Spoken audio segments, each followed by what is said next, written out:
dadas.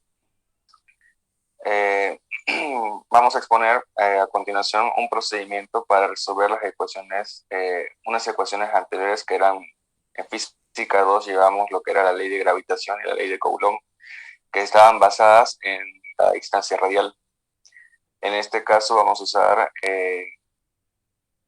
lo que es voy a cambiar.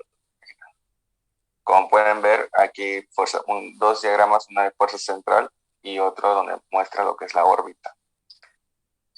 En la forma orbital vamos a ver cómo se describe más concisamente la inversa de la radial, que va a ser asignada como U, que va a estar basada también en la función de teta. El momento angular específico, al ser continuo, vamos a definirlo como teta punto, siendo igual a h sobre m por r al cuadrado, por la distancia radial al cuadrado, donde h va a ser el momento angular y m va a ser la masa. Aquí podemos ver lo que es la fórmula de Binet, ya despejada la fuerza. Vamos a hacer una deducción de la fórmula, de dónde proviene. La fórmula proviene de la ecuación de movimiento radial, que es esta, que es la fuerza que va a ser basada en el movimiento radial, igual a la masa por la radial 2 puntos, que es derivado de esas, menos la masa por la distancia radial por teta punto al cuadrado. Vamos primero a definir primero que el momento angular, como dijimos antes, va a ser igual a teta punto igual a h sobre masa por distancia radial al cuadrado. En la primera derivada con respecto a r punto, vamos a tener que teta punto nos va a dar a dr con respecto a derivada de teta. Y en la segunda derivada con respecto al tiempo igual de r, nos va a dar que d sobre con respecto a la derivada de teta, entre paréntesis teta derivada de distancia radial sobre respecto a teta. Vamos a reemplazar el momento angular, que ya no tenemos aquí en la parte izquierda, en la segunda derivada que nos dieron, que nos salió, y nos va a dar más o menos esta ecuación. Después, tenida esta última ecuación, vamos a reemplazar todos estos datos más el momento angular en la ecuación de movimiento radial. Nos va a dar este tipo de ecuación, en la cual vamos a desarrollar un poco, factorizando y acomodando un poco, nos va a dar esto. Y vamos a acomodarlo para que se vea un poco mejor. Nos va a dar esta ecuación. Esta ecuación en sí misma no se ve muy cómoda, ¿no?, a simple vista. Por eso vamos a usar lo que en un principio dijimos que era la constante U, que era la inversa de la distancia radial. Derivando nos va a dar que du es igual a menos 1 sobre el radio al cuadrado por la distancia radial con respecto a teta. Vamos a reemplazar los datos y nos va a dar que nos va a dar esta ecuación, pero vamos a hacer unas factorizaciones, vamos a acomodar y nos va a dar esto, que esa es la ecuación de Binet. Para ponerlo en desarrollo, vamos a dar un ejemplo, el cual decimos, una partícula de masa de 1 kilogramo está sometida a una fuerza desconocida. Si el momento angular del sistema es de 2 newton por metro y la trayectoria de esta está definida por la ecuación que es la distancia radial de r, 0,5 sobre 1 menos 0,5 coseno de teta metros, determina la fuerza que genera la trayectoria. Aquí vamos a ver, colocamos U, o coloqué U, ya que la distancia radial solo es la inversa de U, entonces vamos a colocar el 1 menos 0,5 coseno de teta en la parte de arriba, ya no como denominador, y 0,5 en el numerador como denominador. Desarrollando un poco esto, nos va a dar que U es igual a 2 menos coseno de teta. Vamos a hacer dos derivadas con respecto a U. La primera derivada con respecto a U nos va a dar seno de teta y la segunda nos va a dar coseno de teta. Ya colocando aquí lo que era la ecuación de Binet, vamos a empezar a reemplazar los datos que ya tenemos acá con respecto a U y los datos que tenemos en la parte de arriba. Reemplazamos U, reemplazamos la segunda derivada de U, que es coseno de teta, reemplazamos la variante U, en el cual tenemos que es 2 menos coseno de teta, y igual mantenemos lo que es la fuerza con respecto a U por la masa que vendría a ser 1 kilogramo sobre el momento angular, que es 2 newton por metro, 2 al cuadrado. Vamos a hacer unas restas, unas pequeñas multiplicaciones, y vamos a despejar de momento también lo que es fuerza, porque eso es lo que nos está pidiendo. Ya despejado la parte de fuerza, lo acomodo en el lado izquierdo, se mantiene lo que es el 2 menos coseno de teta al cuadrado, por el 2 que acá queda solo, ya que coseno de teta y menos coseno de teta se anulan, y este 2 al cuadrado que está acá abajo pasa a multiplicar al otro lado, aquí está multiplicando. Tenemos como resultado que nos va a dar menos 8, paréntesis 2 menos coseno de teta al cuadrado. Podremos reemplazar, ¿no?, este 2 menos coseno al cuadrado por u al cuadrado, y eso sería menos 8, u al cuadrado sería la fuerza que genera la trayectoria. Voy a serle al compañero. Bueno, buenos días. Continuando con el tema, voy a hablar acerca sobre el movimiento relativo. Y bueno, más que todo expresando también acerca de un concepto sobre la relatividad, que viene a ser algo que, o sea, la oposición a un punto, a una referencia absoluta. O sea que explica teniendo en cuenta que la relación de referencia tiene con otra relación, sino, o sea que puede ser variable. Por ejemplo, cuando hablamos, puedo decir, digamos, que la política en un país es la misma, digamos, pero sin embargo no es así, digamos, o en todos los países es la misma, ¿no? Pero sin embargo, o sea, cada política es muy variable, ¿no? O sea, se diferencia. Es más que todo a un concepto de relatividad. Siguiente diapositiva, por favor. Y acerca sobre el movimiento, con relación a lo relativo, siempre que es un concepto porque debe referirse a un sistema de referencia o a dos o varios sistemas de referencia, ¿no?, particularmente escogido por el observador.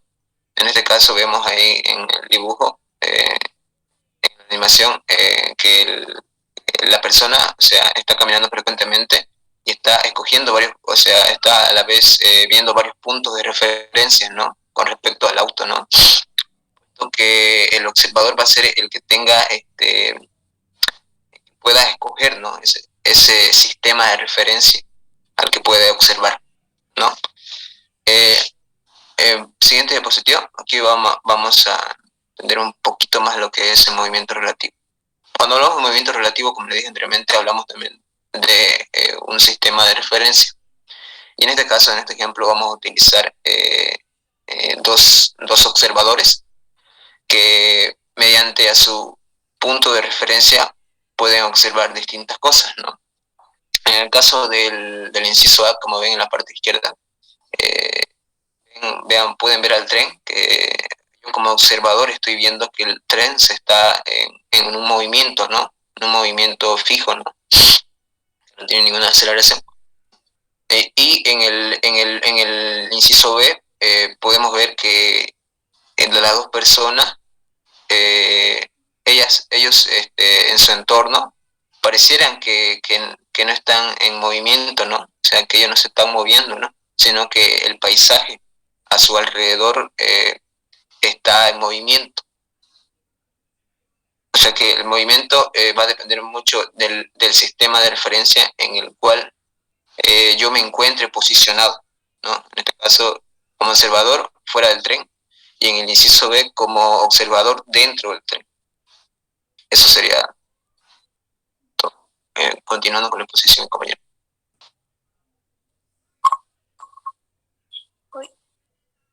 La cinemática del movimiento relativo se trata del movimiento de una partícula en dos sistemas referenciales, ya sea este móvil y el otro fijo.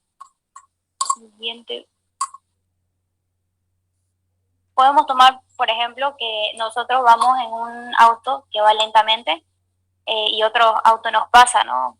Desde nuestra perspectiva, el auto que nos pasó y estaría yendo mucho más rápido que nosotros. Pero si nosotros tomamos la posición del que nos pasó, diríamos que el auto que va lento realmente está yendo para atrás.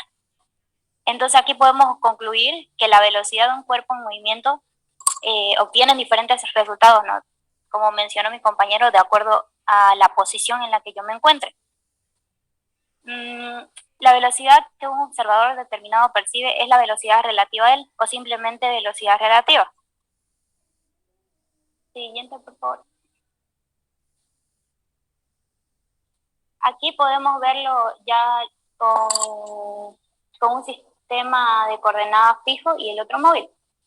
El sistema de referencia móvil siempre va a ir con una velocidad constante, ¿no? Y el sistema de referencia fijo es el observador, como mencionó mi compañero en el ejemplo anterior. Y nos podemos guiar de la fórmula que dice la posición respecto del sistema de referencia fijo va a ser igual a la posición respecto del sistema de referencia móvil. Y sumando la posición de un sistema respecto del otro. Siguiente. Por ejemplo, tenemos un móvil que va hacia la derecha a 20 kilogramos y otro que va a 20 kilogramos por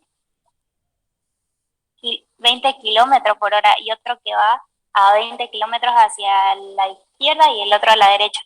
Desde el punto de vista del observador, que está situado en la vereda, ambos viajan a la misma velocidad, pero si nosotros estamos o el observador está dentro del auto, va a notar que, de acuerdo a su velocímetro, que están dando a 40 kilómetros por hora, pero él no se está moviendo respecto a su móvil. Y también aquí entra lo que es, volviendo a repetir el ejemplo de mi compañero, cuando un tren viaja, ¿no? Cuando nosotros estamos dentro del tren, ocupamos lo que es el sistema de referencia fijo, porque desde nuestra perspectiva el tren no se estaría moviendo. Pero si nos vamos fuera del tren, vamos a notar que este tiene una velocidad constante. Y ahí ya sería el sistema de referencias móvil. Hay que tener en cuenta que para nuestro planteo el sistema de referencia móvil se moverá con movimiento rectilíneo uniforme. Esto quiere decir que la aceleración va a ser cero y su velocidad va a ser constante, de acuerdo a la partícula. Estos tipos de referencia se denominan inerciales, porque siguen la ley de Newton, ¿no? Que el cuerpo va a mantener su estado siempre que no haya otro que lo modifique. Siguiente, por favor. Aquí las ecuaciones que vinculan los ejes de referencia nos permiten pasar de un punto a otro. En estos dos sistemas se permite relacionarlo. Para ello se toma en cuenta la equivalencia, ¿no? Que tienen que ser inerciales. Como mencioné antes, la velocidad constante y la aceleración cero.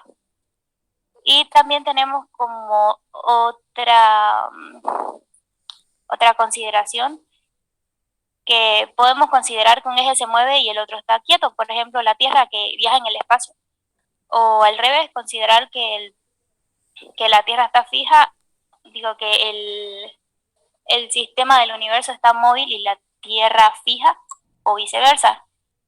Porque en el universo no hay nada en reposo absoluto. Vamos a ver un poco más acerca de la fórmula de Poisson y su involucramiento. Nuevamente buenos días. Voy a continuar con lo que es la fórmula de Poisson. Les voy a hacer una breve introducción de quién es Simon Denis Poisson. Es un matemático matemático-físico francés, profesor en la Escuela Politécnica de la Facultad de Ciencias de París. También considerado como uno de los fundadores de la físico-matemática, estudió lo que es en particular la mecánica racional, también desarrolló teorías como el potencial gravitatorio, también hizo investigaciones acerca de la elasticidad y de los fenómenos capilares. Ahora, ingresando a lo que es la fórmula de Poisson, admitiendo que nosotros tenemos un sistema de referencia y este sea indeformable, se concluye que el movimiento de arrastre va a consistir en lo que es un movimiento de traslación y de rotación, que esto va a ser alrededor de un eje fijo en un movimiento general. Siguiente, por favor. Siguiente. Ya. Aquí podemos observar que tenemos un sistema de observadores de rotación, ¿no? Como se puede apreciar en la imagen, tenemos un sistema de referencia absoluto y un sistema de referencia relativo. Para esto les voy a explicar un poco lo que es un movimiento absoluto y un movimiento relativo, que claro, ya anteriormente le explicó mi compañero. Un movimiento absoluto es aquel movimiento que trata ligeramente de lo que es de la posición de un objeto. ¿Esto qué quiere decir? Que no se mueve ni tampoco cambia de lugar, como podemos ver ahí el ejemplo, el disco de una moladora, ¿no? Tenemos el eje, que es lo que va a permitir que no se mueva. No sé si pueden apreciar aquí mi lapicero. Este va a ser el eje, bueno, nuestro eje fijo, y esta hojita va a ser en sí el disco, ¿no? Bueno, aquí la hojita, esta es la que va a rotar, está rotando, pero este eje es lo que lo mantiene fijo. Y es así como se expresa en nuestro sistema de referencia en el absoluto. No se va a mover y tampoco va a cambiar de lugar, pero a diferencia de un movimiento relativo, este movimiento sí existen cuerpos en movimiento respecto de otros. Tenemos el ejemplo de un elevador. Puede ser el descenso de un elevador en un edificio con respecto a otro que está ascendiendo. Estos pueden aparentar ir más rápido debido a que potencian una ilusión óptica del movimiento de otro. Y esto es lo que también pasa en nuestro movimiento relativo de nuestro eje de sistema de referencia, ¿no? Este movimiento van a existir movimientos alrededor, pero se van a expresar en ejes que van a ser los versores I, K y J. De esta manera obtenemos una descomposición vectorial que de un absoluto a un relativo hemos encontrado un punto P, ¿no? Y lo que nosotros queremos es hallar la fórmula de Poisson. Y tenemos que P menos 0 sub 1, no, la anterior página nomás, por favor, Saúl. Ya. Va a ser igual a X según el versor Y más Y según el versor J más Z según el versor K, que esto va a estar en un sistema de referencia 1.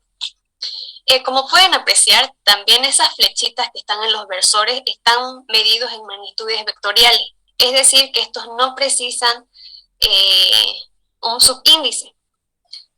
Bueno, de esta manera también determinamos lo que es la velocidad del punto P. La velocidad va a ser igual a la diferencial de X respecto de T según el versor Y más la diferencial de Y respecto de T según el versor J más la diferencial de Z respecto de T según el versor K, todo esto en un sistema 1. Siguiente, por favor.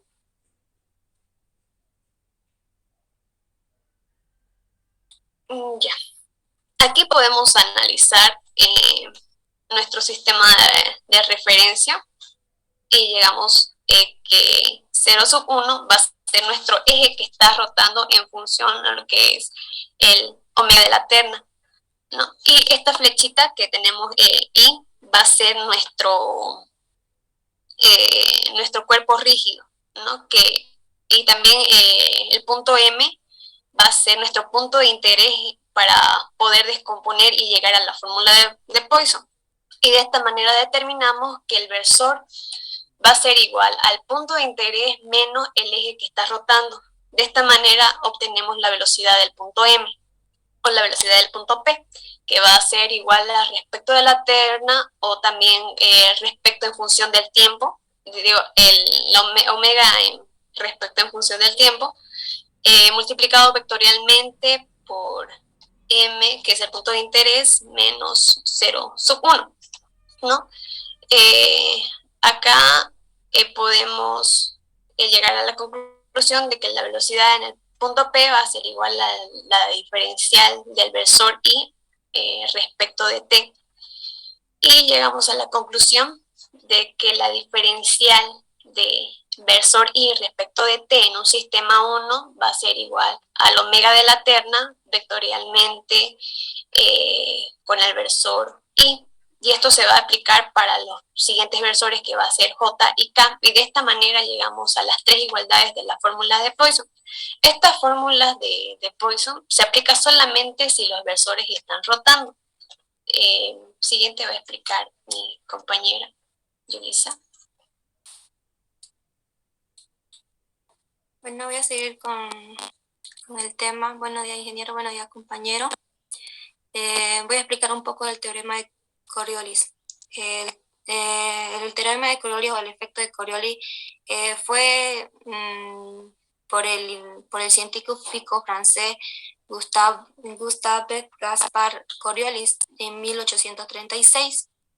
Él determinó y permite explicar la desviación de un disparo de largo alcance debido a la rotación de la Tierra.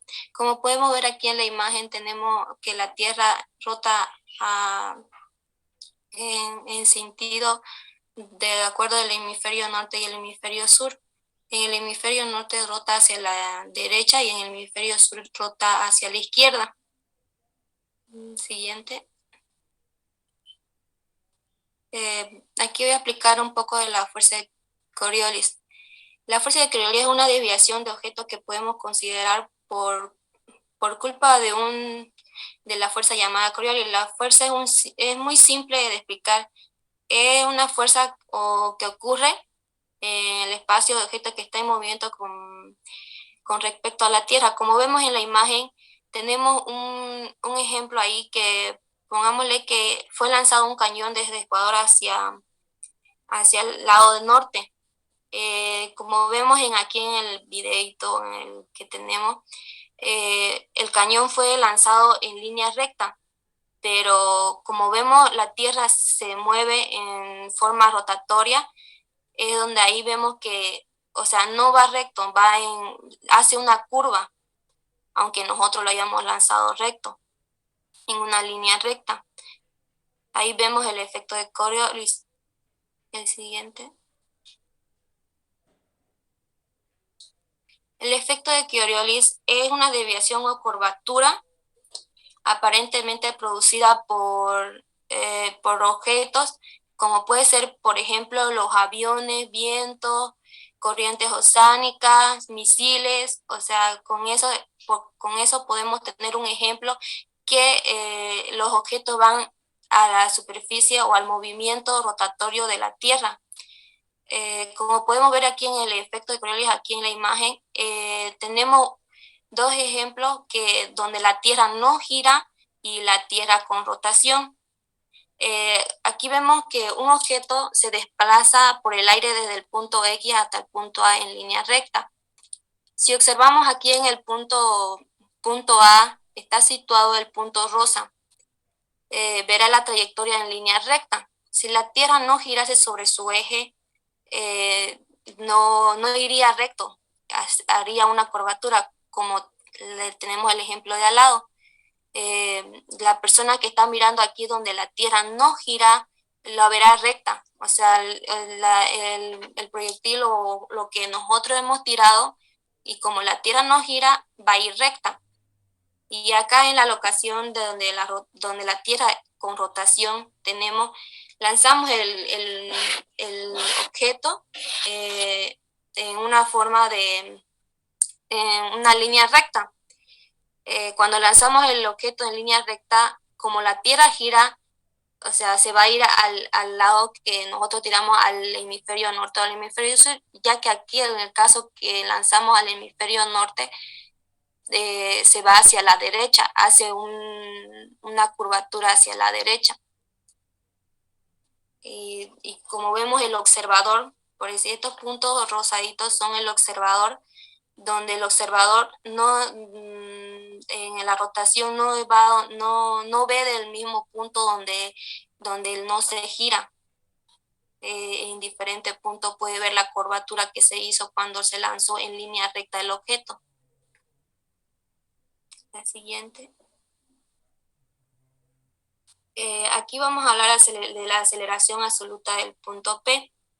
Como podemos ver aquí, la aceleración del punto P es la relación referencia a la fija. Matemáticamente, aquí vemos la aceleración es igual a la derivada del tiempo sobre la derivada de la velocidad absoluta, como vemos aquí en la fórmula. La aceleración relativa es la aceleración del punto P, es la relación con el sistema de referencia móvil. Matemáticamente es la derivada respecto al tiempo y la velocidad relativa en la referencia móvil, por la referencia móvil. Como podemos ver acá, tenemos la aceleración relativa igual a la derivación de velocidad relativa sobre la derivada de tiempo en referencia móvil. Siguiente. Aquí vemos la aceleración de Coriolis, viene dada por la expresión la aceleración es igual al doble de la velocidad angular por velocidad relativa, de modo que su valor de punto determinado es el doble producto del vectorial. Por la velocidad relativa del punto se designa el ángulo de entre los vectores. Como podemos ver aquí, aceleración es igual a 2 sobre vectorial de ángulo por vectorial por seno angular. Y va a pasar a mi compañera a explicar un experimento un video que vamos a hacer. Buenos días, ingeniero, buenos días, compañero. Continuando con el teorema de Coriolis, este efecto, como dijo mi compañera, fue dado por el primer expositor Gaspar Gustav en el año 1836, aportando un poco a lo que ella ha mencionado.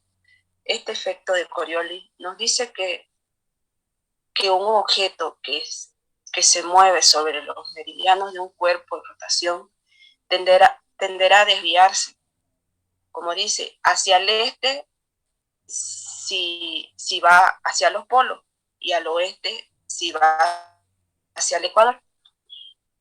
Como estamos viendo en la imagen, en esta primera experiencia, en este caso se intentó dibujar una línea recta sobre una esfera que está rotando. Efectivamente, vamos a ver que las líneas se curvan, porque como vemos, igual otro ejemplo, como decía mi compañera, el tema del cañón, vemos que nosotros lanzamos de un punto hacia el otro punto, lo vemos recto, pero como la Tierra está rotando, está en rotación, la línea tiende a curvearse. Siguiente, por favor.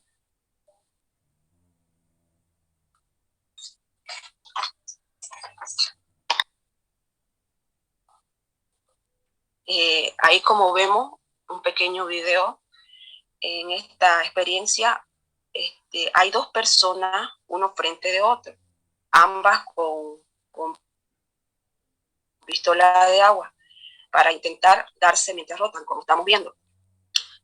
Como vemos, es imposible que ellos se den con el chorro de agua, ya que este se desvía y es donde ahí llamamos el efecto de Coriolis. este chorro de agua recibe el nombre de la fuerza ficticia, llamada fuerza de Coriolis, que hace que se desvíe el sentido del agua. Como vemos,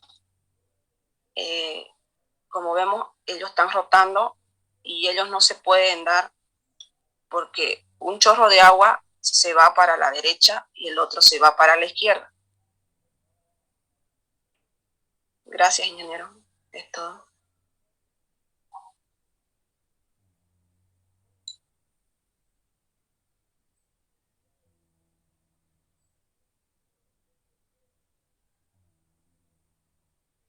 Bien, vamos a pasar a la ronda de preguntas.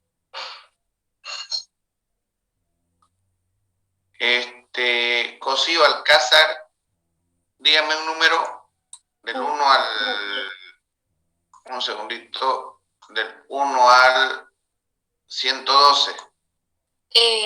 71. 71, un segundito, corresponde a...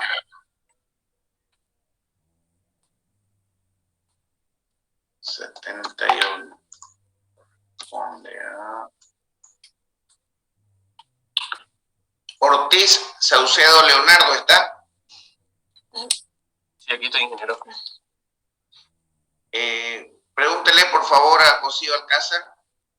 ¿Puede repetir el concepto de movimiento rotativo? El concepto de movimiento rotativo. Relativo. Movimiento relativo. Bueno, el Relativo. movimiento relativo es aquel cuerpo que se encuentra en movimiento con respecto de otro. No, ingeniero, es el relativo. Relativo. Relativo, rotativo. Ahí. Ya. Continúo, ¿no? Como iba diciendo, es un movimiento, es un cuerpo que se encuentra en movimiento con respecto a otro. Uno de los ejemplos que mencioné fue el descenso de un elevador en un edificio con respecto a otro que está ascendiendo. Y de esta manera, o sea, si se puede, aparentan ir más rápido entre los dos, ¿no? Y esto se debe a que existe una ilusión óptica de movimiento con respecto al otro. No sé si me dejé entender. Sí. Bien, Becerra Ruiz Carlos. Aquí estoy, ingeniero. Un número del 1 al 112. 77. 77 corresponde a...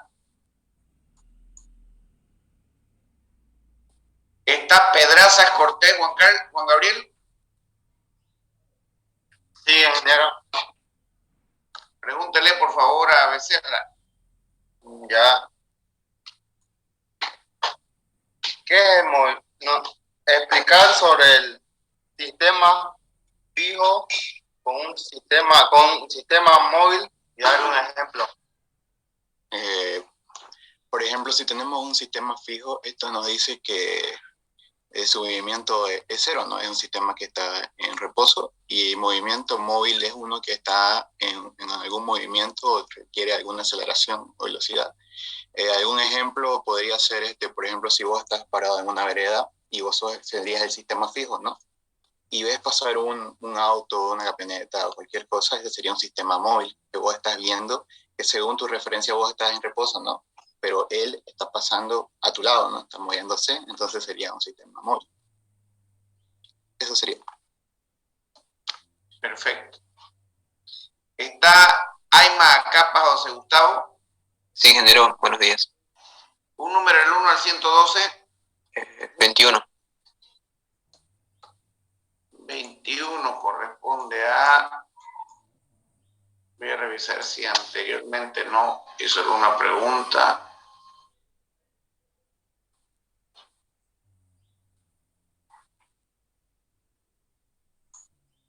No hizo ninguna pregunta. Entonces, 21. Bravo, Pereira, Joel, ¿está? Sí, ingeniero, aquí estoy. Pregúntele, por favor, a Aima Capa. Ya, quería saber cuál es la diferencia entre la fuerza de Coriolis y la fuerza centrífuga. Si existe una diferencia. Una fuerza centrífuga podría ser, como explicaba, ¿no? Que gira alrededor sobre un punto fijo. Y el de Coriolis, o sea, es prácticamente lo mismo, se podemos decir. El de Coriolis explica sobre, sobre un sistema de referencia, un cuerpo que tiene un sistema de referencia, y este cuerpo esté girando, o sea, tiene un efecto de rotación. Prácticamente lo mismo, solamente que es aplicado, en este caso aplicaban el ejemplo del planeta, de nuestro planeta, ¿no? Que gira de forma rotacional. Es prácticamente lo mismo. Yo diría que no es lo mismo. No es prácticamente lo mismo. Hay algo que las diferencia por ahí.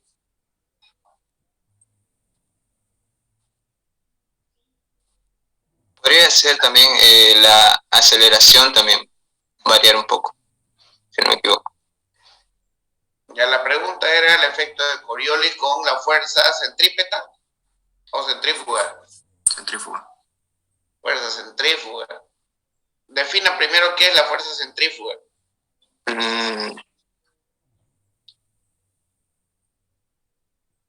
Podemos decir que es una fuerza que está relacionada sobre un eje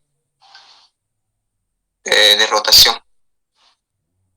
Ya, y ahora, ¿cuál es la definición de efecto de Coriolis?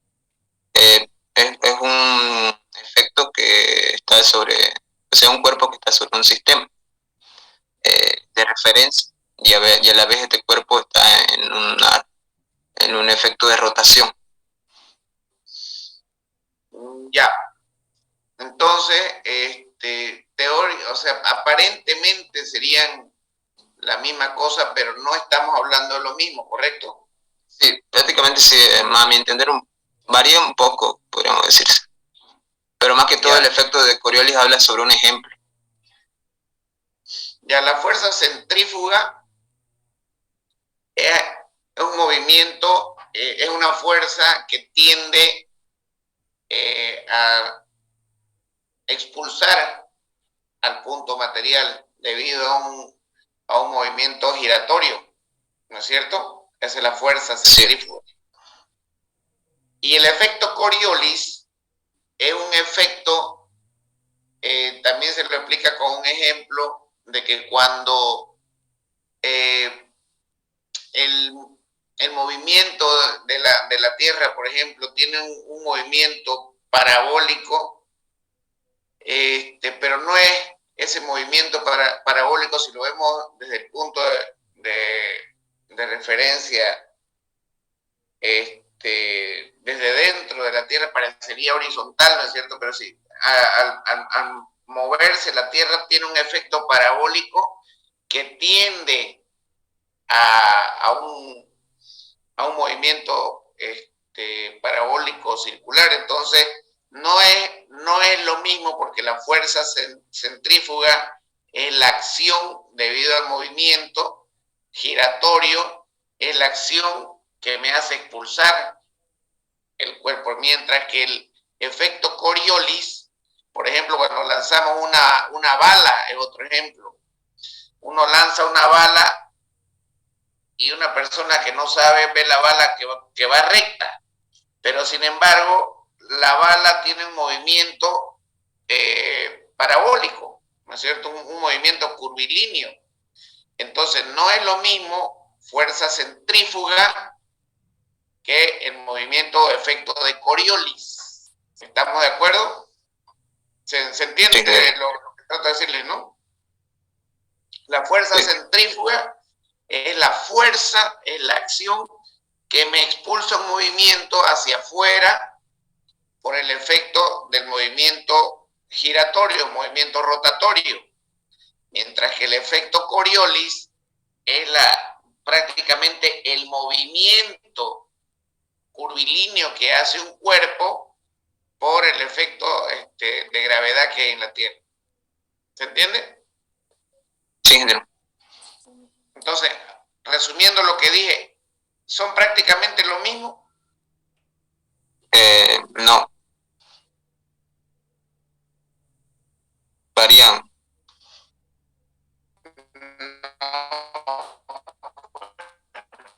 ¿Cierto? Bien, Charupá Moreno Lilian, un número 1 al 112. 33. 33. Y estamos hablando de que el 33 pertenece a Choquelimachi Rocío. ¿Está? Sí, ingeniero. Pregúntale por favor a Charupá Moreno. Yo ya participé ayer, ingeniero.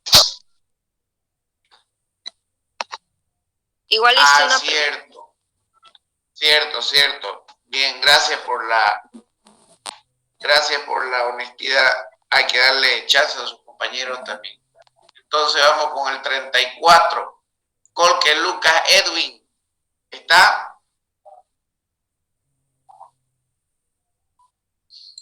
Colque Lucas a la 1. Colque Lucas a las 2. Estoy aquí, ingeniero. ¿Está o no está? Sí, ingeniero, estoy aquí, es que el audio. Ya, pregúntele por favor a Charupá Moreno. ¿Por qué la fórmula?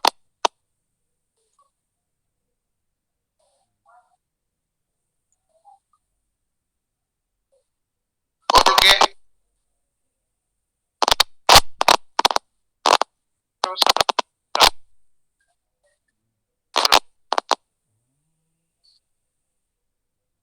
Qué pena, Colque. Está mal el audio, no se escucha a nadie. Sí, qué pena, Colque, yo lo siento mucho. Me escribo. Con el 35. ¿Por qué se usa la fórmula Poisson, ingeniero? Condori Rocha está. Condori Rocha a la 1. Condori Rocha a las 2. Estoy, ingeniero. ¿Está Condori? Sí. Vamos con el 36. Sí, Cortés Medina. ingeniero, Condori Rocha está. Ya. Tienen que estar más atentos, jóvenes, porque si no... Pregunte Condori Rocha. Ya. ¿Para qué se utiliza la fórmula de Poisson?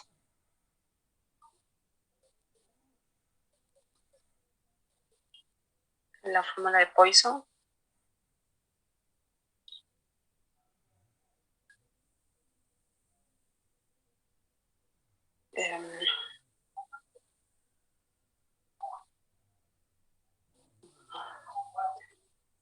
¿Alguien del grupo que le ayude? Movimiento accionario. ¿Alguien del grupo que le ayude?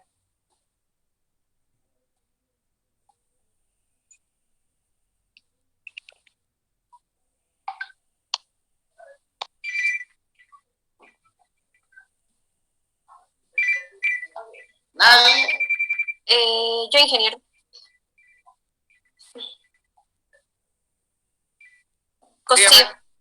Cosío. Sí. Bueno, las fórmulas de Poisson se utilizan dentro de lo que es un sistema de referencia.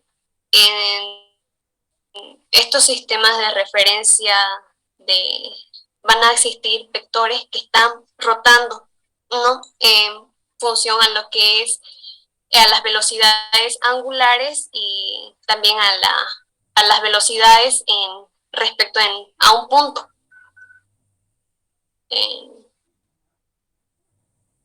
Ya, No otra vez, por sé favor, si respondí. otra vez. Ya, bueno. Las fórmulas de Poisson se utilizan más que todo en un sistema de referencia. Estos sistemas de referencia existen versores que están rotando a este dicho eje. Y este eje consta de lo que son velocidades angulares y también velocidades en un punto que encontramos en este dicho sistema.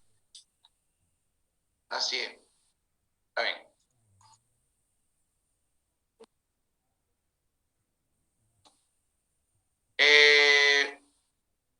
Puro de la Fuente, un número del 1 al 112. 105. El 105 y corresponde a... Un segundito. Beizaga, Burgos, Daniel, ¿está? Sí, ingeniero.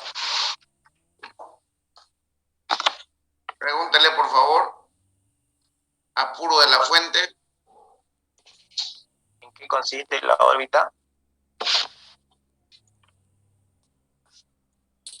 Por favor, ¿lo puedes repetir? No te escuché. ¿En qué consiste la órbita?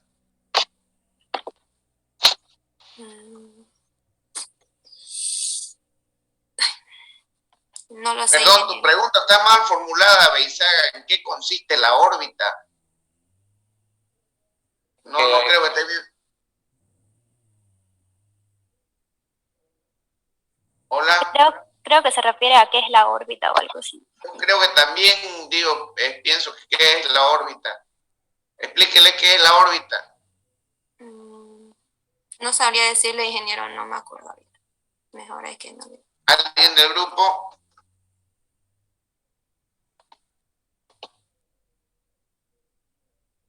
Presente, ingeniero Bejarano. Nombre Bejarano, ¿no? Sí, Bejarano Sur. Ya, ¿qué me dice Bejarano? La órbita es el trayecto de un cuerpo alrededor de lo que podríamos denominar como un plano, ¿no? Esa es la trayectoria de un cuerpo. Correcto. Nada más, así de simple. Puede ser entre dos cuerpos con masa. Así de simple. Sí, eso es lo que... Ya, Bejarano, un número del 1 al 112. 8. ¿Cuánto? 8. El 8. Y el 8 corresponde a Aliaga Arancibia, ¿está? Presente, ingeniero. Su pregunta. ¿Qué proporciona la fórmula de Binet? Buena pregunta. Perdón, lo siento, no escuché bien. ¿Qué proporciona la fórmula de Binet? La fórmula de Binet nos muestra una proporción en la cual vemos las fuerzas centrales que actúan sobre un cuerpo central. Está bien. ¿Y qué proporcionan más o menos?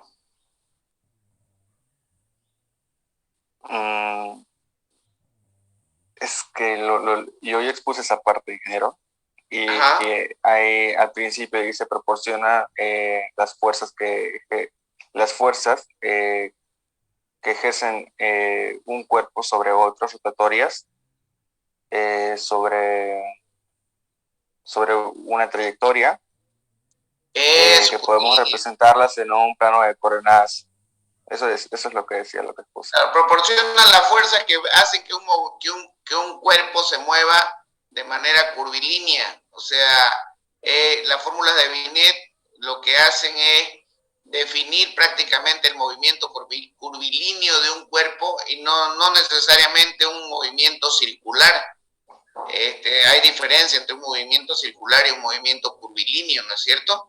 Entonces, cuando un cuerpo se mueve de manera curvilínea, la fórmula de Binet me dicen las fuerzas que provocan ese movimiento y el movimiento que genere esa trayectoria curvilínea que va a seguir el cuerpo que estamos estudiando. Bien, Cortés Medina. Presente. Un número del 1 al 112. Número 2. El 2. Y el 2 corresponde a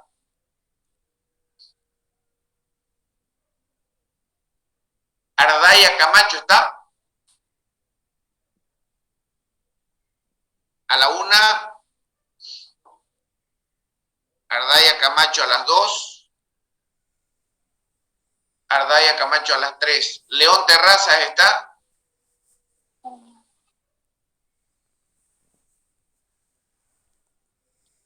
León Terrazas a la 1. León Terrazas a las 2. León Terrazas a las 3. Parada Ortiz, ¿está?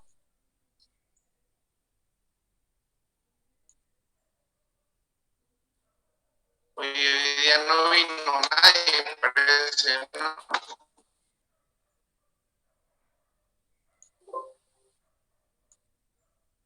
Hola, Parada Ortiz a la 1. Parada Ortiz a las 2.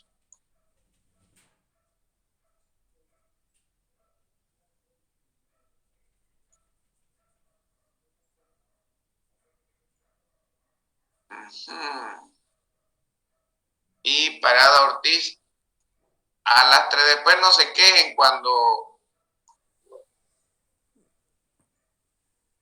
no tengan participación, ¿no? Aguirre Cervantes. ¿Está Aguirre Cervantes? Álvarez Gutiérrez. Presente, ingeniero. Ya. Pregúntele a su compañera. La diferencia entre aceleración absoluta y relativa, por favor.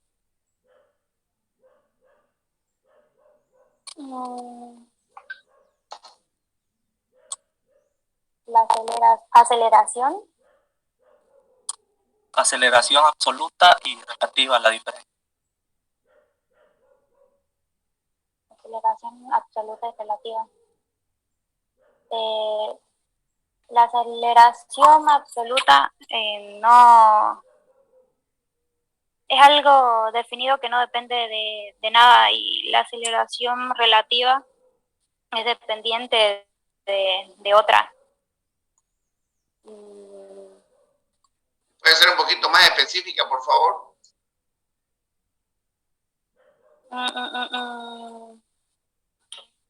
Claro, por ejemplo, en algún ejercicio, cuando nos piden simplemente la aceleración de un objeto que va a determinada velocidad y la desviación de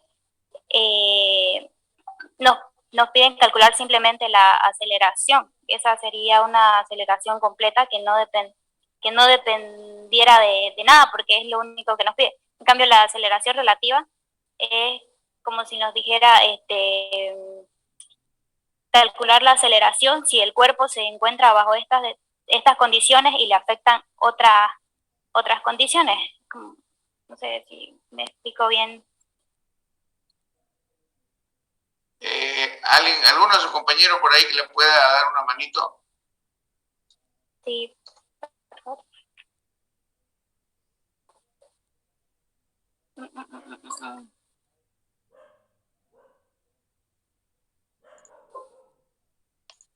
¿Ningún?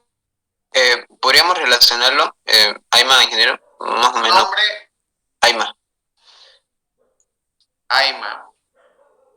Podríamos definirlo en movimiento absoluto y relativo. O sea, absoluto que está en un punto fijo y, o sea, que es como un observador. En el caso que yo decía del ejemplo del tren, ¿no? Ahí puse 2 incisos, ¿no? En el inciso A mostraba que un observador fuera del tren, ¿no? y el tren, el observador ve que el tren está en movimiento. Y en el movimiento relativo podríamos decir también las personas que están dentro del tren, y dentro del tren pueden ver a través de la ventana, pueden ver que todo a su alrededor está en movimiento, más o menos. O sea, hay una diferencia. Ahora sí está mejor.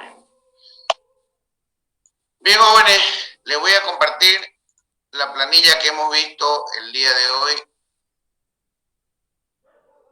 La nota del grupo, 65 puntos. Los que respondieron bien llegan a 70. Los que respondieron mal, aquí están, bajan a 60. Y las personas que participaron, ahí está sus 5 puntos adicionales, y los que respondieron por grupo también están sus 5 puntos adicionales.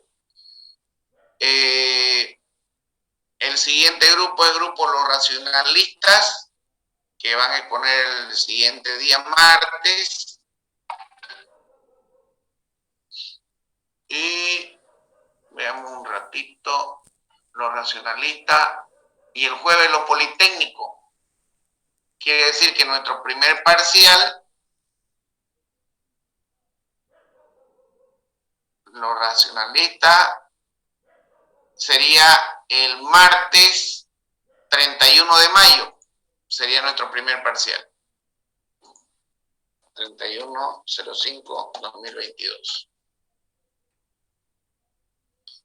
Entonces, los que exponen, por favor, hasta el día 17, martes 17 de mayo, perdón, no es 17 de mayo, hasta el jueves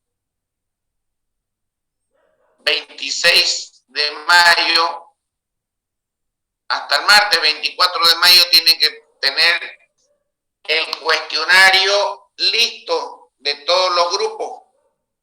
Vuelvo a repetir, martes 24 del 2022, 24 de mayo del 2022, cuestionarios publicados, para que puedan estudiar sus compañeros de ese cuestionario. Ingeniero. Ya les informaré yo la fecha y el aula donde vamos a dar el examen presencial.